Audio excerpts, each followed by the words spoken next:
Welcome back. Sometimes we say things in the break that we would never say on air, and I just hope it never leaks out.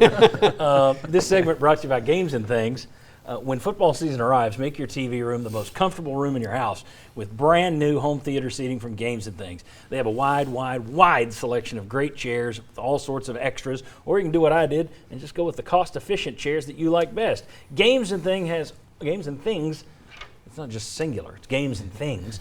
They have all the options for you. Home theater seating, that's the place to go. Check them out, ourgameroom.com. Okay, very quickly, everyone, I expect one-word answers here. I got to ask something about UT Martin, so it's simply this. Should Power 5 schools schedule FCS opponents? Jimmy? Yes. It's the wrong one-word answer. Josh? There's an Yes, explanation. in the spring, if the NCAA will change their rules. There you go. Play them in the spring. Yeah. Emphatically no. It's a two-word answer, but Sorry. No, that disqualified. You're out. You don't count.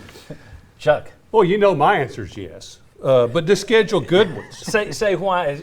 Schedule good FCS opponents? Yeah, there They are. should Look, schedule if you good high look school at some of teams. the FCS, the top 20, there's some of those teams that can play. No reason to schedule an FCS But team ever. the problem is I UT disagree. Martin is not one of them. What's I your- mean, some of the Tennessee opponents are not like when it was Appalachian State back in the day. What were they? Before. UT Martin was what, 10-3 last year? They actually had a decent record, I thought. Boy, I mean, spent about 36 seconds looking at them before the show. But I'm just saying you can, but it should be only one a season. Well, it is, but you shouldn't play any. Jimmy, why do you like it? My argument is this. Is Akron any good? You just pointed out they Right. lost by 50 points. Right. If you're going to play a bad opponent, then play UT Martin and keep the money in state. If you're going to play a bad team like Ball State, play Tennessee Tech and keep the money in state. It's a throwaway game, so it doesn't matter if it's an FCS team or an FBS. You ever notice? Keep the money in state. Same thing. Okay, I'm with that. Let's keep the money in state. Bring in Memphis. That's where I'm at too. Bring in Memphis. I'm good with that too. Yeah, Play Memphis. that's. I'm not saying your argument's bogus, but when these schools started throwing out, we're doing this to help our brother and sister institutions in the state. No, you're not. You're buying a win. Yeah. Right. I've never heard the. But I will the say, if you're- socialism of college If athletics. you're going to buy a win, Yeah. buy it in state. That's what I'm saying. Yeah. No. I still It's don't the same. like buying Now, the win. It's an, Yeah, don't buy the it's an win. if-then answer. Yeah. Okay. If you're going to play Akron, We spent way too much on this. I'd still rather see Akron than UT Martin. not me. Okay. Or MTSU. Well, again, you're from Louisiana.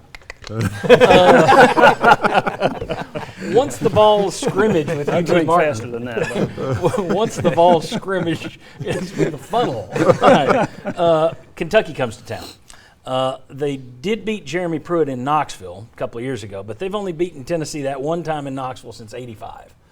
And they've only won 3 times against Tennessee since '85, period, Lexington or Knoxville.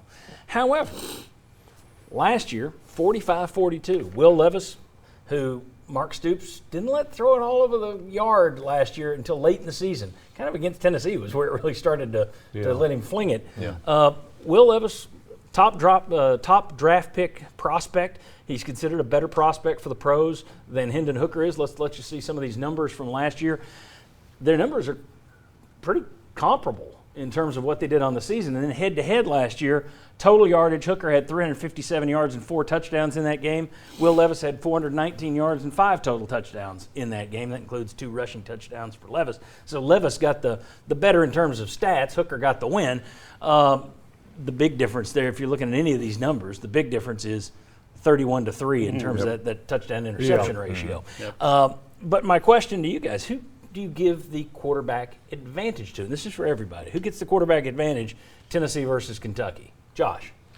I say Tennessee because of what you pointed out there last, that Levis was too turnover prone, including against Tennessee, a pick 6 to Alontae Taylor that kind of helped make the difference in the game.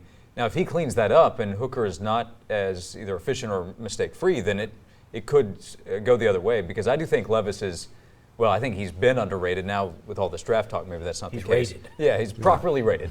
But he is a good player, but I think Hendon Hooker, more explosive at times without causing the mistakes that can cost your team. Okay. Anybody? Next? I think that Levis may be the better pro prospect, but I think Hooker's the better college quarterback. And those two things are not mutually exclusive at all.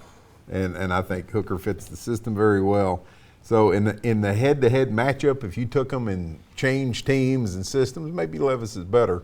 But I think in this system, Hooker is the better quarterback. Well, NFL scouts and people are always looking for comps, right? Who does this guy remind you of? Will Levis, you see a lot of times Josh Allen. Josh Allen, he's got that kind of size. He Taysom Hill. Yeah, basically, yeah, with the Saints. So, but in the offense with Hendon Hooker, I mean, I wouldn't trade him for Will Levis. Will Levis was too inconsistent. No. Hooker for the season had 7 more touchdown passes, 10 fewer interceptions. Even a better quarterback rating. You can debate that all you want, but it was a lot better for Hooker. Jimmy, you agree it goes to Hooker, or do you give the advantage? Yeah, I go with Hooker, and one, I think he was consistently better because when I looked at Levis last year, he started out the year with a lot of touchdown passes, a lot of yards against weak opponents. And then he had a stretch against the better teams in the SEC where he didn't do much, and then against Tennessee, he was terrific. But he was too much up and down. I think Hooker's a more consistently good quarterback. I'll take Hooker. I would also add Kentucky had to replace its offensive coordinator. Maybe that doesn't hurt him, but I liked him a lot. So did the Rams. They brought him back to the NFL. Right, and now you've got another NFL coordinator coming in there, and we talked about it until that Kentucky game. They really didn't let Levis throw it all. I think Mark Stoops is one of those defensive guys, like a Jeremy Pruitt was, who's like, all right, I know we've got this big arm quarterback, but let's run the ball into the line. We're going to win this with my defense. And maybe they learned their lesson late because they let him start throwing it more in November than the first 2 months. I thought they might have learned their lesson against Mississippi State.